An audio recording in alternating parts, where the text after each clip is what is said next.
जय श्री राम। जय हिंदू राष्ट्र। ब्रिजभूषण सैनी, राष्ट्रीय अध्यक्ष देवसेना। साथियों, आज का विषय है सड़क दुर्घटनाओं में कैसे कमी लाई जाए। हमारे देश में प्रतिदिन करीब 3,500 लोग सड़क दुर्घटनाओं के शिकार होते हैं। यदि प्रदेश और केंद्र सरकार ट्रैफिक नियमों की पर्याप्त व्यवस्था करें, पर्याप्त जानकारी दें और संसाधन मुहैया कराएं, तो इन सड़क दुर्घटनाओं को कम किया जा सकता है। सबसे पहले जितने भी वाहन चालक हैं उनको पर्याप्त ट्रैफिक नियमों का प्रशिक्षण दिए जाने की आवश्यकता है। कई ऐसे राज्य हैं जहां वाहन चालकों के लाइसेंस नहीं बन पाते हैं। बिना लाइसेंस के अज्ञानवश वो दुर्घटना के शिकार हो जाते हैं। इसलिए सरकार को ये व्यवस्था करनी चाहिए, जितने भी वाहन चालक हैं उनके लाइसेंस बनाएं, उनको पर्याप्त प्रशिक्षण दें जिससे वे दुर्घटनाएं होने से बच सकें। इसका एक और सबसे बड़ा कारण है जिसके कारण सर्वाधिक सड़क दुर्घटनाएं होती हैं।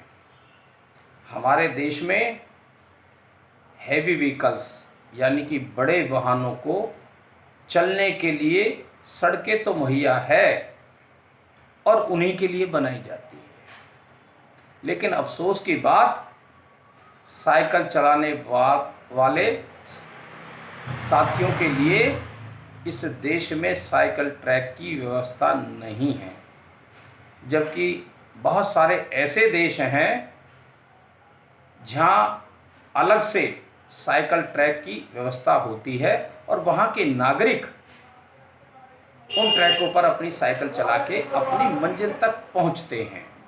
इससे उन साइकिल चलाने वालों को सुविधा भी मिलती है और लोगों में बढ़ोतरी भी होती है और बड़े आसानी से वे अपनी मंजिल तक पहुंच जाते हैं। लेकिन भारत में ऐसी व्यवस्था अभी तक नहीं हो पाई है।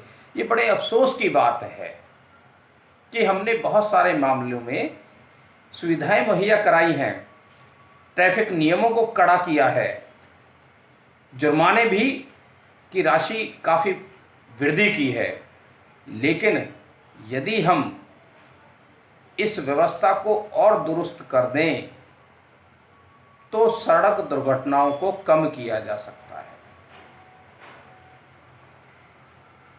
भारत में एक बहुत बड़ी आबादी आज भी साइकिल से चलती है।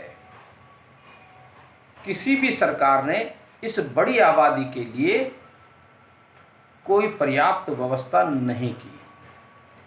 देश में इन बड़े वाहनों के चलने के साथ साथ अलग से एक साइकिल ट्रैक की व्यवस्था भी की जानी चाहिए, जिससे वे सड़क दुर्घटनाओं के शिकार होने से बच सके। आज होता क्या है कि वहीं बड़े बड़े वाहन चलते हैं जिनकी स्पीड 50 से लेकर 150 तक किलोमीटर प्रति घंटा होती है, उनके बीच इन साइकिल सवारों को निकलना पड़ता है। ऐसे में दुर्घटना का शिकार होना स्वाभाविक सा हो गया है।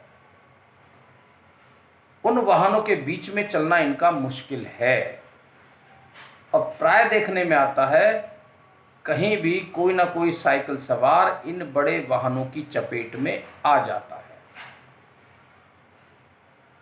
ऐसे में सरकार का फर्ज बनता है इस बड़ी आबादी के लिए सुविधा मुहैया कराएं, अलग से साइकिल ट्रैक बनाएं और ये साथ ही इस देश की अर्थव्यवस्था को भी मजबूत करते हैं, क्योंकि ये डीजल और पेट्रोल का इस्तेमाल नहीं करते।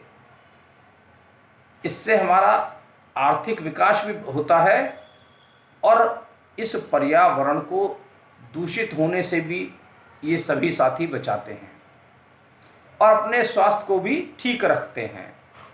ऐसे में सरकार को इनकी सुविधाओं को ध्यान में रखते हुए पर्याप्त व्यवस्था करनी चाहिए, तभी इन सड़क दुर्घटनाओं में होने वाली वृद्धि को हम रोक सकते हैं। यदि इस सरकार ने ध्यान नहीं दिया तो ये वृद्धि लगातार बढ़ने की ओर है। आज देश में प्रतिदिन करीब 3,500 लोग कहीं ना कहीं सड़क दुर्घटना के शिकार होते हैं और हम में से ही किसी न किसी परिवार से सदस्य, कोई ना कोई सदस्य इस दुर्घटना का शिकार हो जाते हैं और उस घर की रोजी रोटी छिन जाती है। और अधिकतर वे लोग होते हैं जो सुबह नौकरी के लिए निकलते हैं और शाम को नौकरी से वापस आते हैं। ये लोग साइकिल पे ही ज़्यादा सवारी करते हैं क्योंकि इनका बजट भी बहुत बेहतर नहीं होता, मेहनतकश लोग होते हैं। इनकी सुविधा के लिए यदि सरकार कारगर कदम नहीं उठाएगी तो ये दुर्घटनाओं के जाने अनजाने में शिकार होते रहेंगे। तो मेरा सभी राज्य सरकार और केंद्र सरकार से अनुरोध है, इस बहुत बड़ी आबादी की सुविधा के लिए अलग से साइकिल ट्रैक की व्यवस्था करें और इनकी जान माल की सुरक्षा करें, तभी हम इन दुर्घटनाओं से इनको बचा सकते हैं। आज ये स्थिति है, कोई ना कोई साथी किसी न किसी रोड पर दुर्घटनाओं का शिकार होता रहा है। हम सब प्रयास करें, सभी वाहन चालकों को ट्रैफिक नियमों की जानकारी दें। जिन चालकों के लाइसेंस नहीं बने हैं उनके लाइसेंस बनाने की व्यवस्था करें, उन्हें पर्याप्त ट्रेनिंग दें और साइकिल सवार साथियों को हर प्रकार से सुविधा मुहैया कराएं। तो पूरे देश भर में इस बहुत बड़ी आबादी में होने वाली दुर्घटना को हम बचा सकते हैं। तो देश के सभी साथियों से मेरा अनुरोध है, वे स्वयं भी जागरूक रहें, नियमों का पालन करें और देश की सरकार, प्रदेश सरकार और केंद्र सरकार से मेरा अनुरोध है, इनके लिए पर्याप्त साइकिल ट्रैक बनाएं, तभी इन साथियों की जान को बचाया जा सकता है। वरना सरकार की लापरवाही के कारण ये बेचारे शिकार होते रहेंगे। इन सभी के लिए सरकार से मेरा अनुरोध एक बार फिर से है कि साइकिल ट्रैक बनाएं और एक स्वच्छ माहौल प्रदान करें ताकि हम इनकी जान को बचा सकें। जय श्री राम, जय हिंदू राष्ट्र। आप सभी का बहुत बहुत धन्यवाद।